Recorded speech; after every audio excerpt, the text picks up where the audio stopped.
Hi.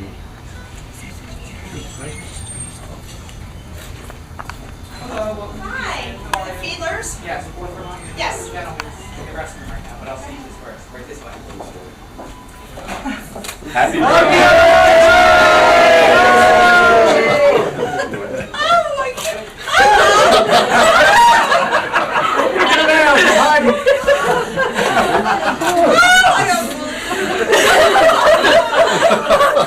Come on in. Oh my goodness.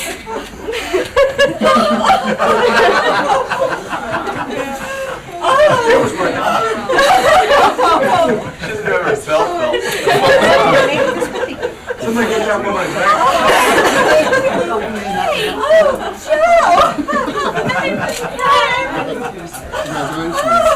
Hey, John. Oh, we got her. You recognize anybody here? Uh-huh. How did you get here? Way to go, Deborah. Hi, I'm fine. How are you? Good, good, girlfriend. I don't want to get too close because I've got a cold. I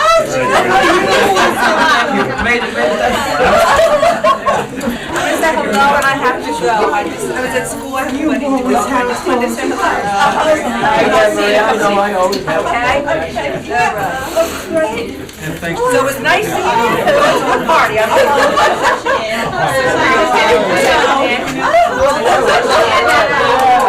How are you? At the same time. What do you say, Charles?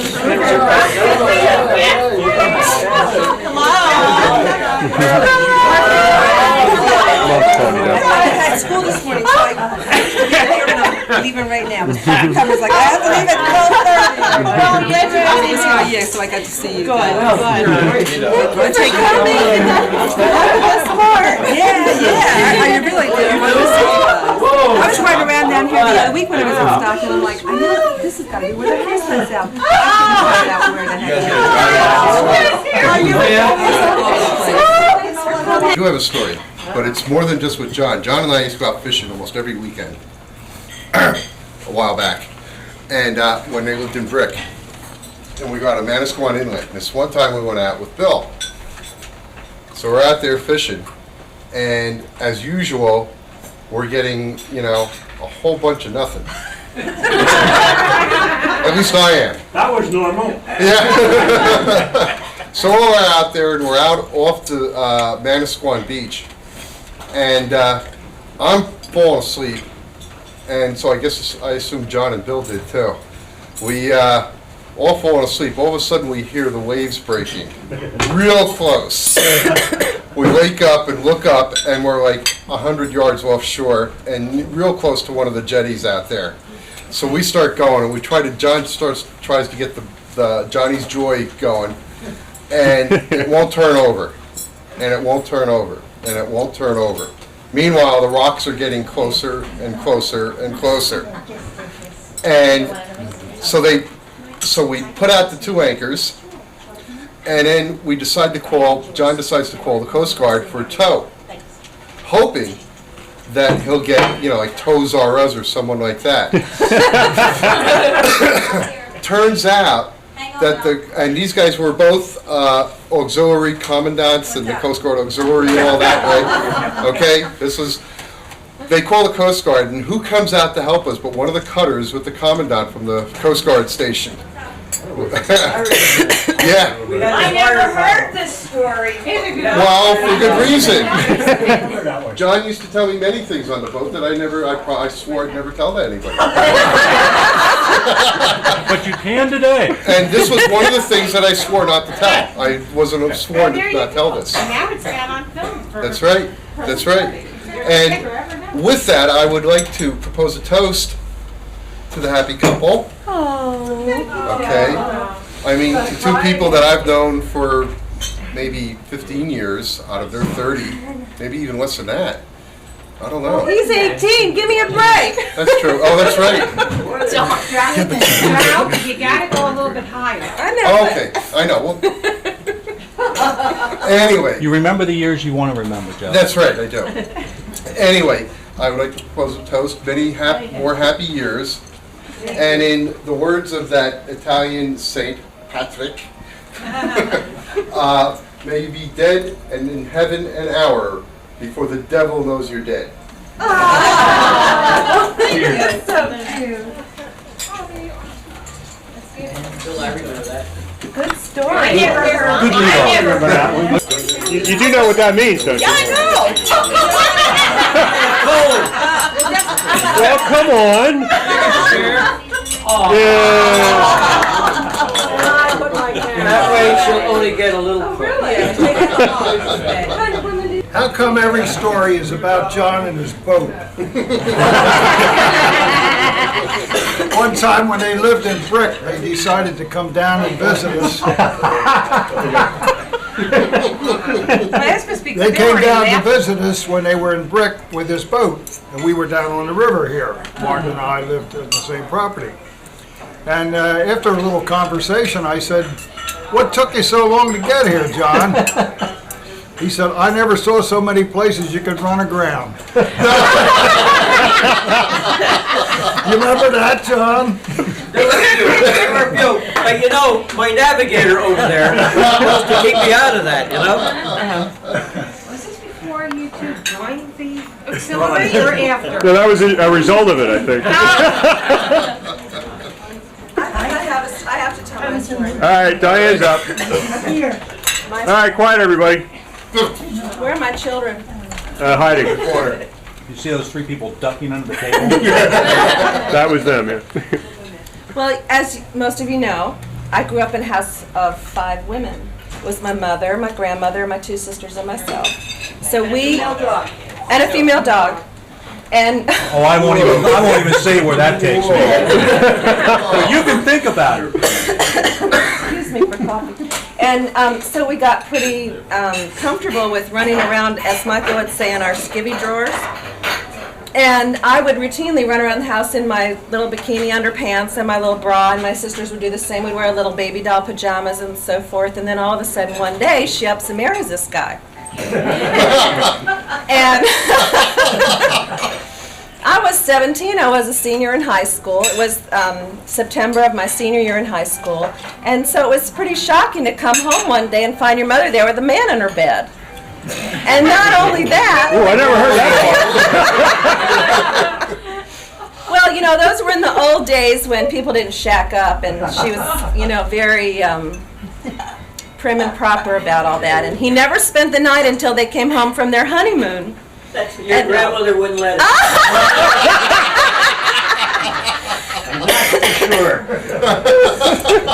And so they come home from their honeymoon, and I remember that they came home and they sort of, you know, told us all about their trip and gave us the little gifts that they brought us, whatever it was, and they went to bed.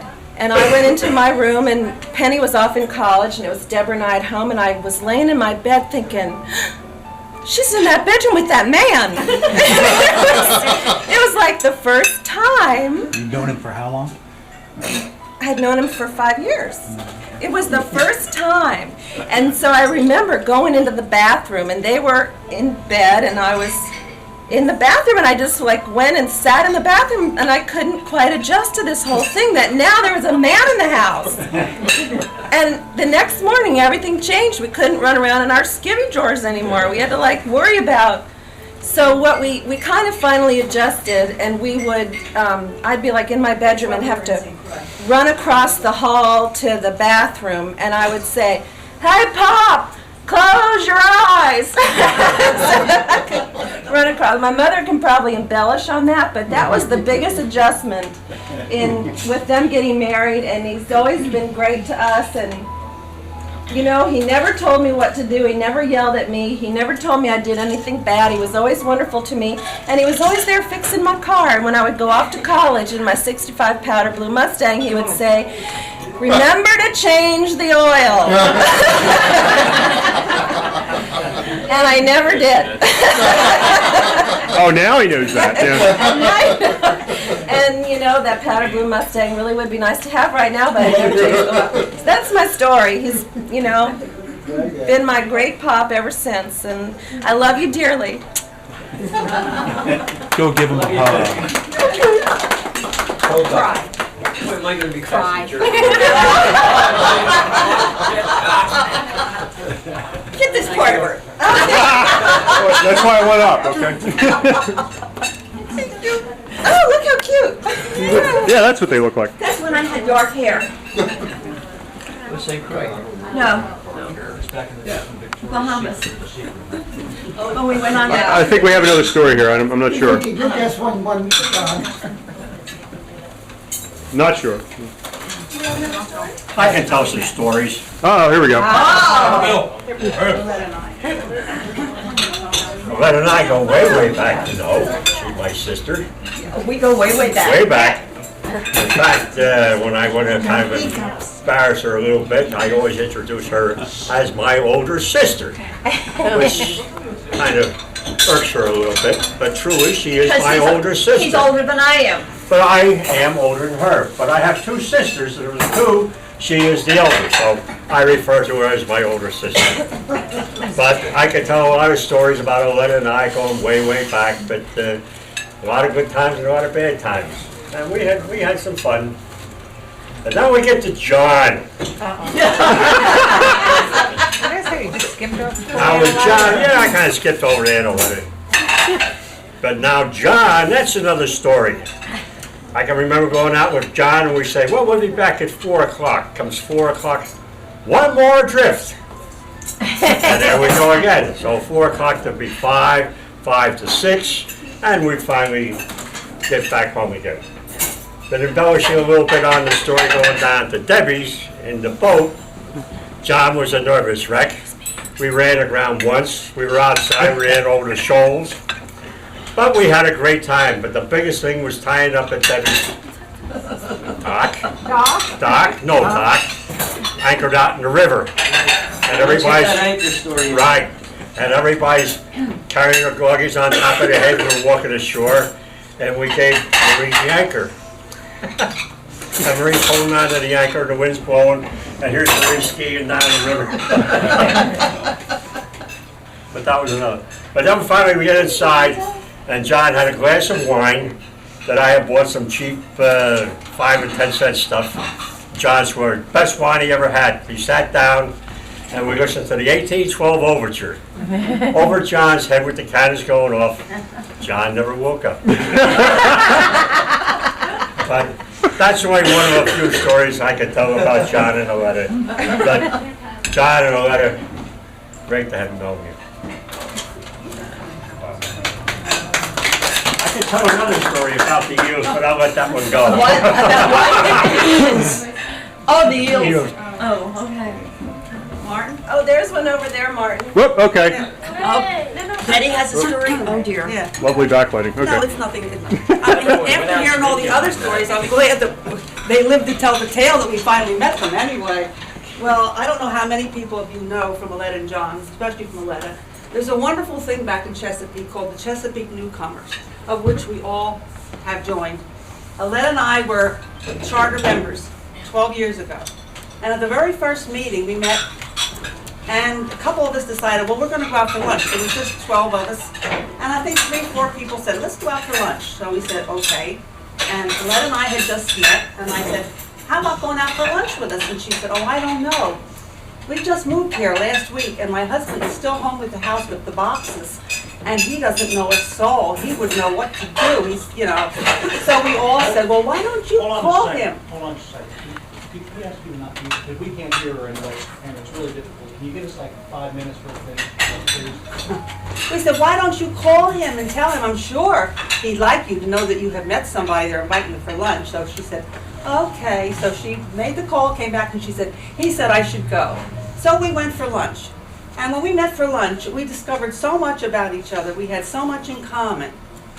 She had moved from Metuchen, New Jersey, and our first home, which where we lived for 12 years before we moved to California, which is another story in itself, we lived in Fords, New Jersey. Now, if anybody knows the area, Fords and Metuchen butt up against each other. So that was number 1. Number 2, we found out that we both were married on the same day, September the 25th. Only we were 22 years, we were just had our 52 years ago. What is that, 22 years difference? We were ahead of them. And there was a few other things that we had in common. So to make a long story short, we hoped that our husbands would hit it off. Lo and behold, they're both fishermen. John likes the boat, but Ed doesn't like boats that much because he gets a queasy stomach. So he is a surf fisherman. So anyway, to make what they do now is they go out on a pier together. There's no surf and there's no beach, but they're put together out on a pier fishing. So we've become the best of friends over the past 12 years. And there's nobody that we think more of in this world than the two of them. And we would be here come hell or high water. Thank you. That was Metuchen. Whoa, look at that. And they're trying to do a good thing, it's clear, but let's not get that. Yeah, we'll speed it up. We'll run it again at the house. It'll be all right. That was great to put this all together. Oh, it's wonderful. Martin, where would you like us? Well, now, you mean for this, or, Yes, for this. earlier we wanted you here, but, that didn't. That's at your 10th anniversary party. I had dark hair. And John had You're hair. a blonde today, platinum blonde. That was a wig, I know. John didn't have a cold then, or what? No, he had hair too. Combed over, but he had hair. That was all mine. All right, All right. We would like to do a comic, stand up where we can see you. Hold it around. toast. Why don't you move your props in here there? Put that down. Put them down. And put them in front of the grandparents. That would be the comic toast. Okay. On a very warm September 25th, 1970, John and Aletta made a pledge. Diane cried the whole time. To one another, they promised to love, honor, obey, and bounce. Brought to you by. Whenever possible. And bounce? And bounce. Oh my God! John promised Aletta the sun and the moon, but all Aletta got were the 7 seas.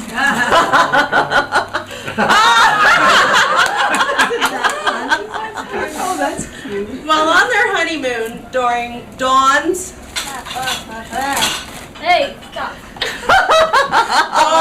crystal light, John and Aletta realized that there would be some difficult times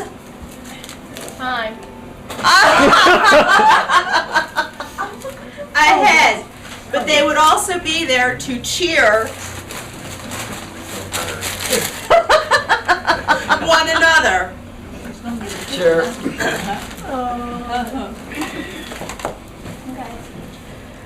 John loves his afternoon tea. That's morning tea. While Aletta does a little light housework. Okay. Lighthouse.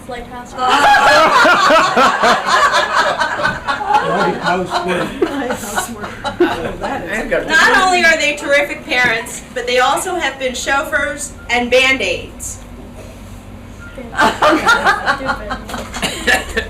Sweet and low is no substitute for their genuine sweet confection. Through it all, life has been like a box of chocolates. Good and plenty. And the one thing that I don't have, just in case I forget to tell you, happy anniversary and we love you. Thank you. That's really cute. By the way, we still have some K-Site back at the house if you need it. So. Oh, thank you all. Oh, that was great. It's Baxter! All right. Anybody else? There you go. All right. Okay. Here we go. Now, I want to go back a few years. Aletta and John are dealing with their 30th wedding anniversary. Debbie and I have next year will be our 20th. So like we're trying to catch up, but it just doesn't seem. You know, we keep working at it, but we never seem to catch up. I don't know why that is. But anyway, well, I guess it was probably about 20 years, maybe 21 years ago, because Debbie and I dated for a little while before we actually got married. Once upon a time, Debbie invited me to come up and sort of meet the folks, you know, and it was the first time I went up to Bricktown and kind of got, you know, invited into the fold, as it were. Well, what I learned at that point was that, as we all have learned, I guess, and some before me and some after me have learned, you know, Aletta can throw a spread.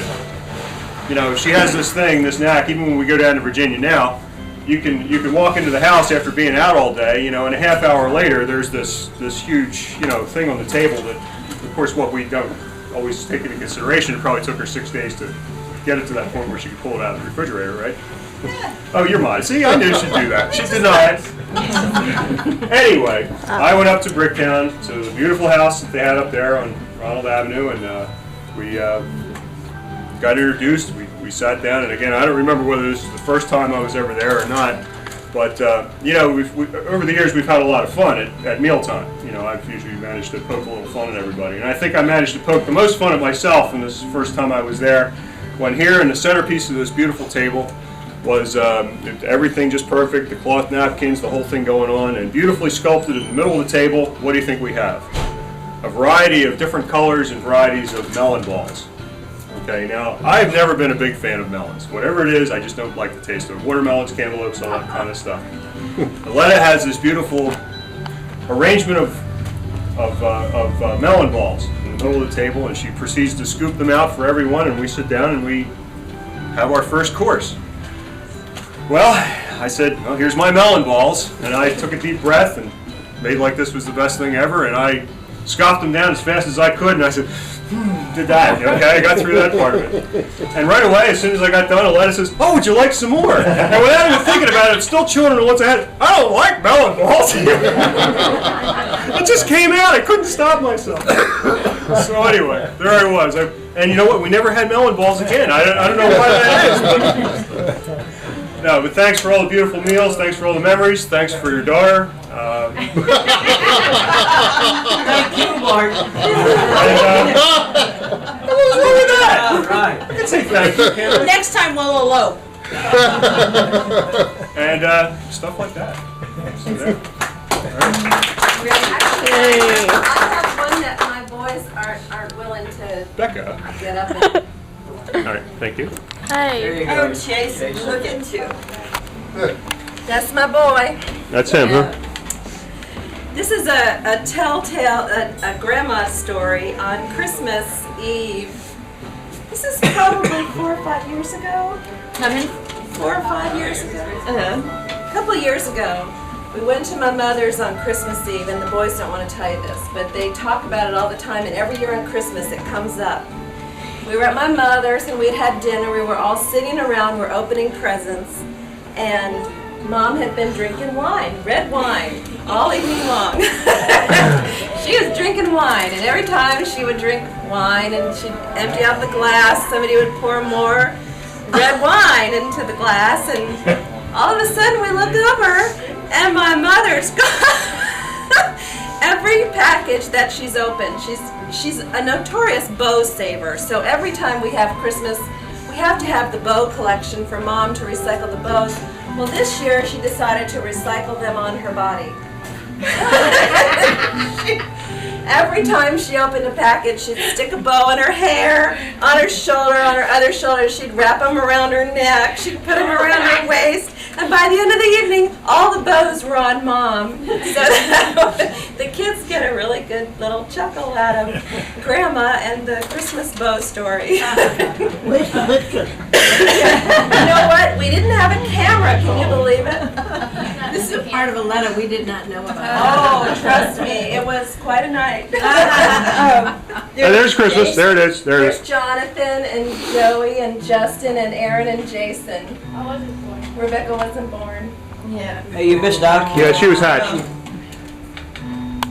We did a lot of stuff before you. No idea. No idea what that came from. They did a lot of stuff before I was. You know where that came from? Oh, have I got another story for you? Is this going to take long? No. Oh, okay.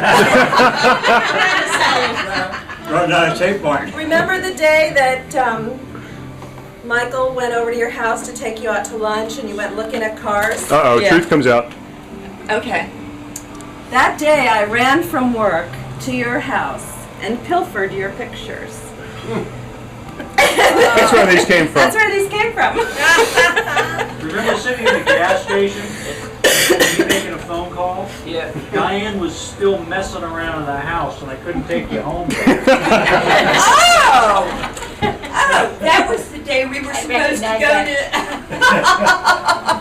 And then the next day, remember the next day we went looking at houses, we went out to Smithfield and Michael was talking about, you were talking about you went to look for a car for me and all this stuff.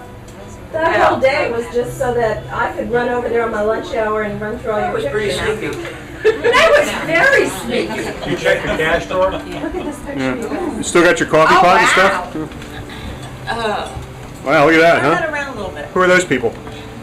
This is wrong. Doesn't he look like a slick operator? I look like something I like coming John over the Wayne border into today. Texas and then up into Jersey. I like John. You know, I could almost see him twirling his mustache. Yes, yes. Snidely whiplash. I like the way you Talk to him before I know he's All right, this story is a special request from my mother. Excuse me. She came down to visit. We had a sailboat. Martin says, "Oh, let's go for a sailboat ride. No problem. You know, the waves, there were no waves. There was a little bit of wind." Mom kept saying, "Oh, I can't go. I don't have any other clothes." Martin kept saying, "Don't worry, you won't get wet. I promise you won't get wet." And you kids were there that day. We took Justin with us. So Justin and Martin and my mother go out on the sailboat. They get off our property and they're out in the channel, and Martin moves the sail, and over goes the boat. Over goes my mother, over goes Justin. Justin was very upset. Martin, being the dutiful father, brought his son back in, made sure his mother-in-law was okay. And then went after the sailboat. And then went back for the sailboat. Justin's sitting on the beach crying because he's hysterical over the sailboat that's tipped, and we're like, it's fine, it's fine, it's He fine. thought the boat was broken now. Okay. Sorry. So, Mom comes back on shore, and we kind of still laugh about the time that we took my mother-in-law, or Martin's mother-in-law, out on the boat and dunked her. But it was not intentional. Well, you know, people still ask me, how much sailing do you do? I says, well, the only time I went over, I dumped my my mother-in-law. And people say, they never know how to answer. It does change the subject, I must say. When I say I dumped my mother-in-law in a sailboat, you're pretty brave, they would say, something like that. Oh, yeah. Your mother-in-law was pretty brave. Yeah, she was. And I guess that's the untold part of the story is that, you trusted me, okay? And that was Only once, Mark. only once, yeah. Don't worry about it. Only It once. doesn't work again, Martin. Okay, all right. Okay, Joe has another story. Uh-oh. Oh, boy, do I. Oh! This is another fishing story. You got to watch out for those stories that start with, and that's another thing. Yeah, but this was, I guess one of the first times I met John, and I was down at the house and all that, and we went fishing. And we were fishing in the bay because we couldn't go out into the ocean. So we stayed in the bay, and the tide was going out. And we were over by the bridge, by the drawbridge, and all of a sudden we're looking around and our boat's not moving. Johnny's Joy is staying right where it is because we're stuck in the mud. The bay is just sort of like, all the water's just going out of the bay. And this is like one of the first times I've been out with John, and I'm looking around and I'm going, oh my God, we're stuck. We're not going to get back. We're going to need to call somebody to get us in. Wasn't the Coast Guard again, was it? No, not the Coast Guard. Anyway, so John says, Joe, you got to go over and push us off of this bank. Because I was the mate. There were only two of us on board. He was the captain. I was the mate. I went overboard and pushed us off and almost didn't come back because the boat just got caught in the current, and I'm there in the water going, John, trying to swim up to the boat. Lost both my shoes in the water. And you but anyway, trusted him to go out on a boat with him again? absolutely, absolutely, yeah. What's the problem here? Trying to impress. Yeah. But you learn, Joe, when they say out of the boat, Yeah. you don't get out. I learned that the hard way. You say, no, I'll steer, I'll do anything, you go. Cheer up, Joe. Because when we went around going down to Debbie's house, John got out of the boat when he pushed us off. The only thing is he forgot to take his wallet out of his pocket. So he laid out all his cards and everything back on the translate. Throw him out. Well, let me tell you something. With all of the quote-unquote problems we had with the boat, they are the most enjoyable times I've had in my life. Oh, that's so sweet. They really were. I have. Johnny's ready.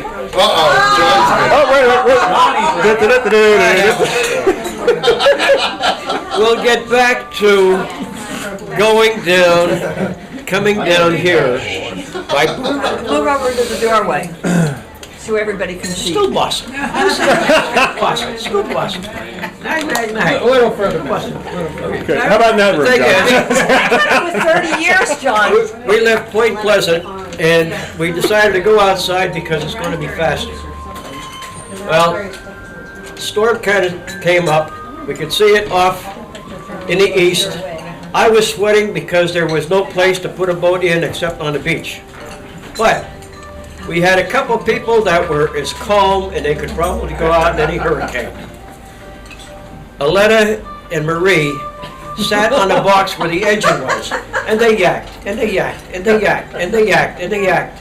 We're coming around Atlantic City.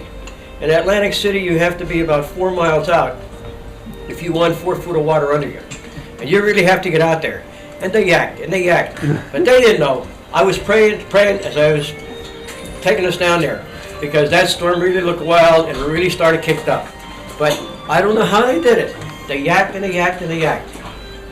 And the amazing part is, when we got home, you know what they had to do? They called each other, and they yacked, and they yacked.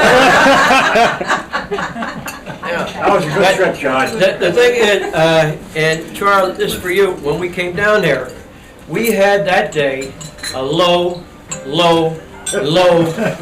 tide. Where we were in the middle of the channel coming up past your house, and we ran aground. In the middle of the channel. It was low. When we were coming into Egg Harbor, I said, well, Bill, you know, you're the navigator, where are we at? And he says, he said, maybe we can ask somebody around here. And there was a boat, a houseboat, about 50 foot up, you know, about 50 foot away. And we said, well, maybe we can ask that kid over there, and the kid's fishing. And as we start to go up, the kid gets off the houseboat as he's in water up to his knees. So again, it's everybody to the rear. And everybody comes out, and we had to kind of back up.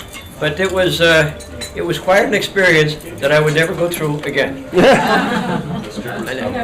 But I don't know how they did it. They yacked from the time we were at Point I Pleasant. never saw so many places I could run aground, right? Right, and you know, I think when we figured out the chart, it was 49 miles that we covered, by chart, that day. Okay, well, I got a short one. All right. This is not about fishing, amazingly enough. Okay, we're out of here. The 4 years that I've known John, I don't have a single fishing story to tell other than the fact that I've gone. And normally I never caught anything. So that's the end of my fishing stories. It's a story about John and Aletta. And it's a story about probably, you know, meeting them and their patience dealing with me. As folks may or may not know, Diana and I had our own little mini anniversary on the 26th. 4 years of going out together. We met on the 26th of September 4 years ago. I guess I do the math of, 1996. So we had a little anniversary. Well, one day I remember the first time John and Aletta ran across me, like at their home. And I don't know if you remember this, but I remember this. I hang on to things a long time. I don't have a car with less than 100,000 miles. I have a 62, a 79, and a 91. And at that time I had an 82. It was an 82 Honda.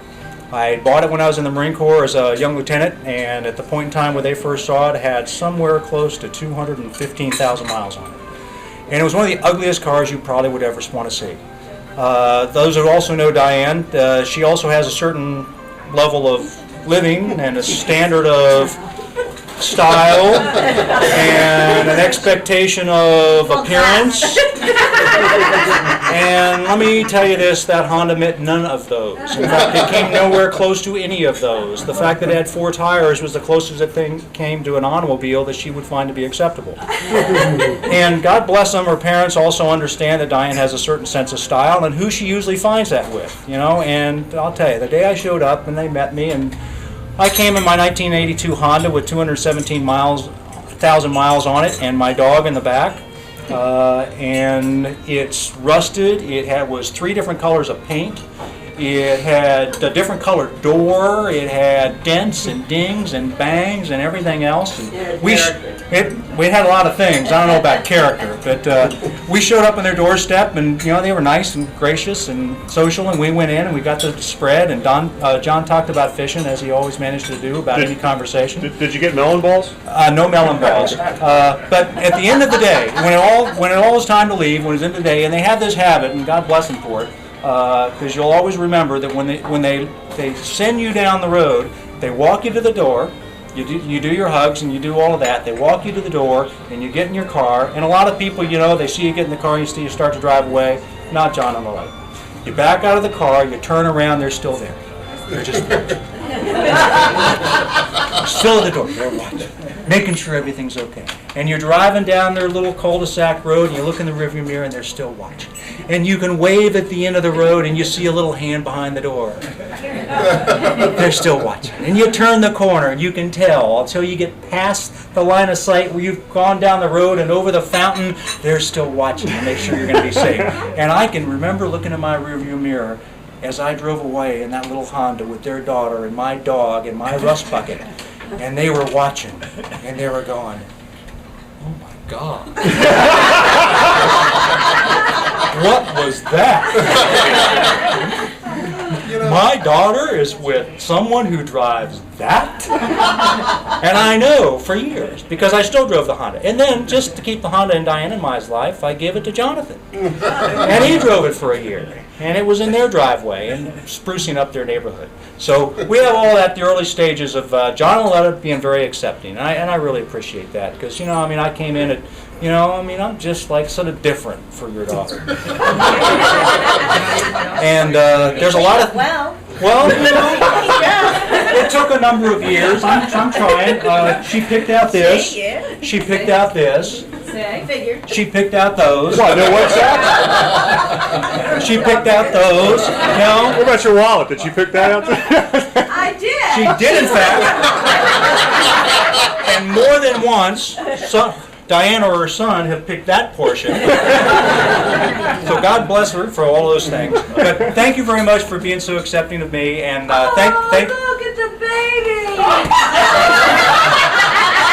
Okay. And thank you for your grandchildren and all of those things, and thanks for being with me and our fishing trips and Ed for the fishing trips and all those fun things that we've had. And I swear, and you never see this, but usually when I talk to you, and I usually, your daughter, before I talk to you on the phone, I sort of go, please don't hold this against me. How do you pronounce your mom's name? Because I still butcher it. I've got a friend that's Aletta and Aletta, and you know, it's one of these things like, oh my God, which one am I talking She's to? Aletta, I got it and straight here, and Aletta. it's true confession here time. But thank you very much, happy anniversary, and one of these days, if your daughter doesn't kill me first, we'll have an anniversary that we can celebrate in this whole like long-term marriage thing. We'll get there someday. All right.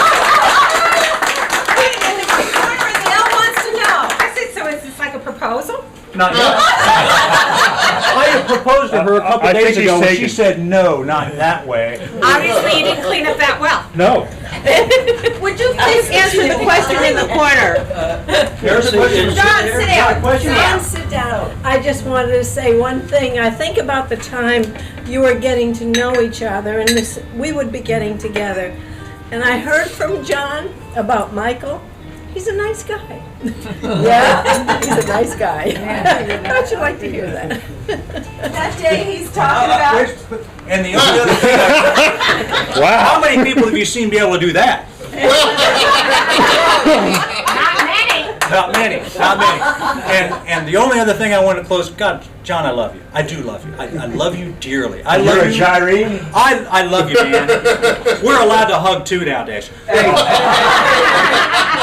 John, I love you. Hey, Charlie. Well, I think there's more. A sailor from a Marine. Can you believe that? John, one of these days, just once, God bless you, just once. Tell me a story and tell it to me once.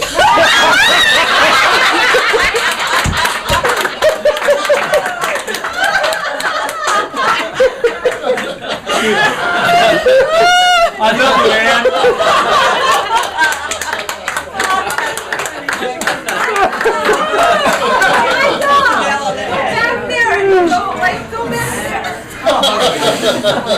Sorry, I'll pull you still. We'll print it. It'll be fun. When you were pulling away in your old car, did John say make sure you change the oil? The oil was the least of my problems with that car. I think the viscosity was the only thing holding it together. You know, I never got that. Oh man, yeah. Can I tell you that the look on my mother's face that day that Michael and I drove over there, and we were only going together for about 3 months, and we went over there, and it was the first time I introduced my parents to Michael, and we're sitting in their living room, and my mother and I were sort of sitting on the sofa talking, and he was sitting across the room in the chair, and he went, "You know I love you, baby," and my mother looked at me like, what is that? And then when we got in the car to drive away, first of all, we go out to get in this beat-up old brown Honda that's like really kind of put together with glue and tape, and he opened Really old oil. and he opened the door to let me in the car, and the dog jumped out and started running around in circles around the front yard. His dog Boobala, who's a purebred boxer, and she's a little hyper, and she's running around the yard in circles, and my mother's standing in the front door like this. That's how they met him. And there you go. You know, they're talking about meeting and how to do things. You remember at one Christmas dinner at our house, and we made some champagne cocktail. I was probably too young. No, I don't remember that, John. And he was there. I was too And young. so Jim was there. Debbie invited, Oh God, Jim was there. invited him actually up for dinner, and it was a Christmas dinner. And at that time, after the champagne cocktail, because you use Champagne punch.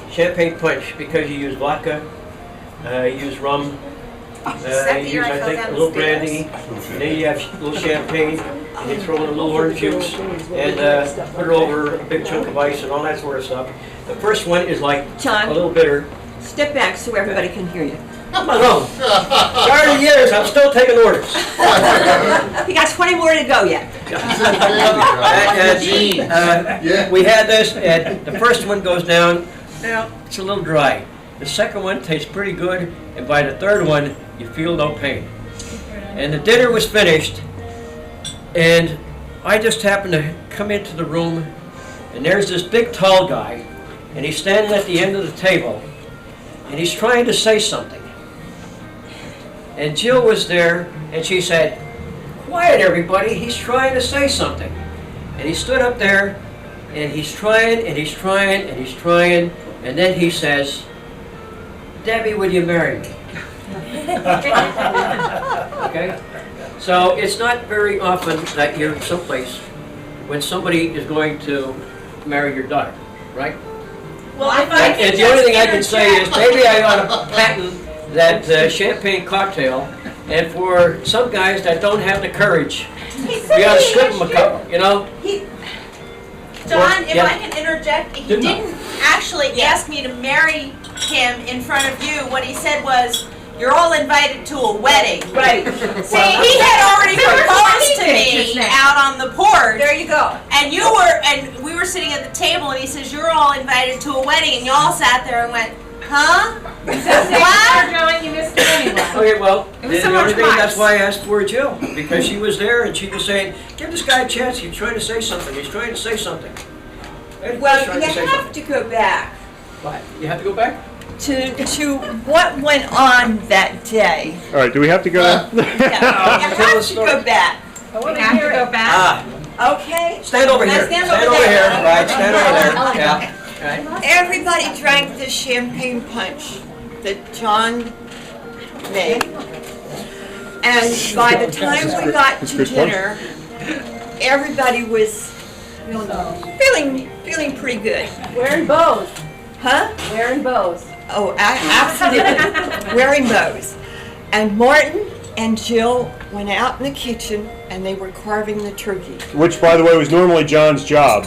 But yeah, but John was in no condition. He was in no condition to be with a deadly weapon, okay? To carve the turkey. And Martin and Jill went out in the kitchen to carve the turkey. And they were carving, and I guess they were eating and whatever. And we had a little parade. There was Uncle Bill came with a mop he was holding. Jim had a bucket on his head for parade. Oh, excuse me. One of the reasons was Bill had just been made flotilla commander of our flotilla, the Coast Guard Auxiliary, and he put on the second bar. Okay. Wait. Okay. Is Bill all right? Acting like this, that they were putting on this parade, that they were 3 sheets to the wind, which is what everybody was, by the time they finished Mother, this they punch. were just plowed. And Martin was trying to say, you're all invited to a wedding, you might have to come by canoe and everything. And everybody is talking and all of a sudden Jill pipes up and says, he's inviting us to a wedding.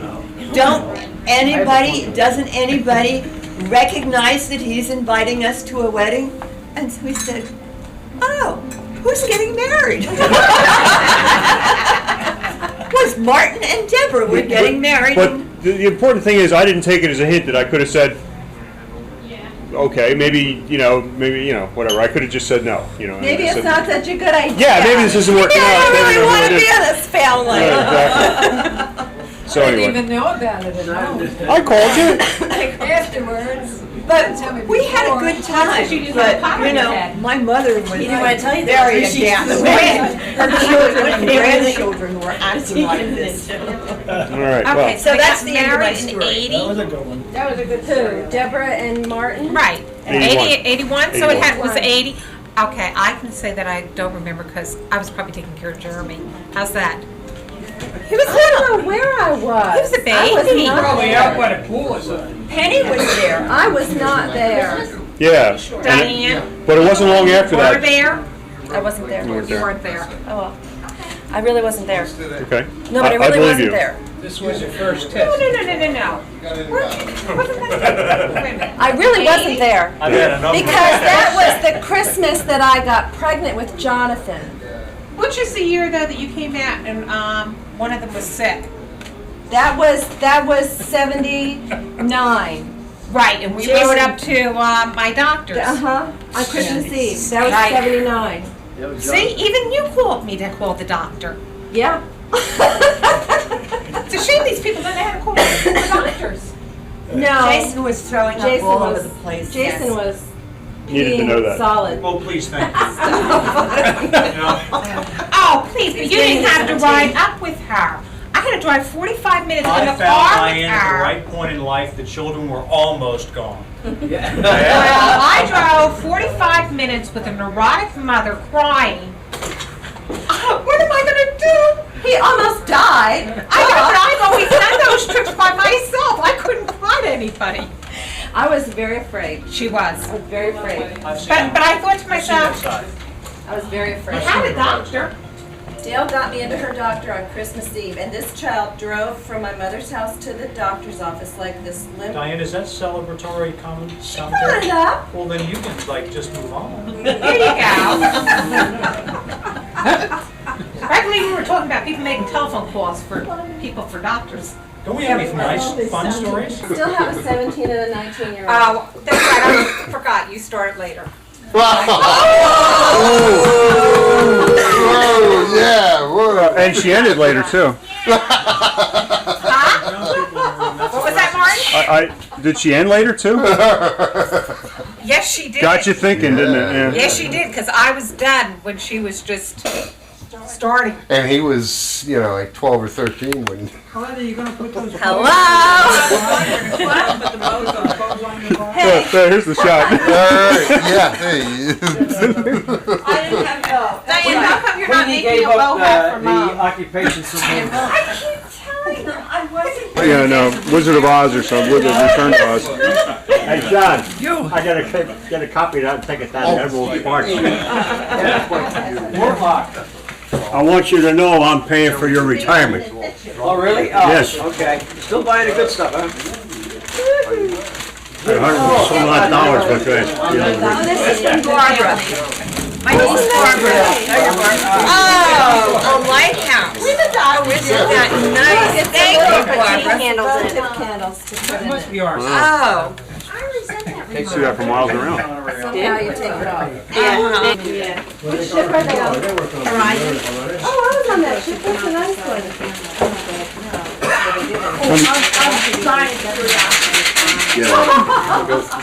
Oh, isn't that beautiful? Yeah, I almost got her the same thing now. Did you really? Now your present's gonna get nothing. Now I'm gonna get one. Ceramic lighthouse. From Helen and John and Betty and Ed. Oh, that's beautiful. At a certain age, you start decorating yourself with those.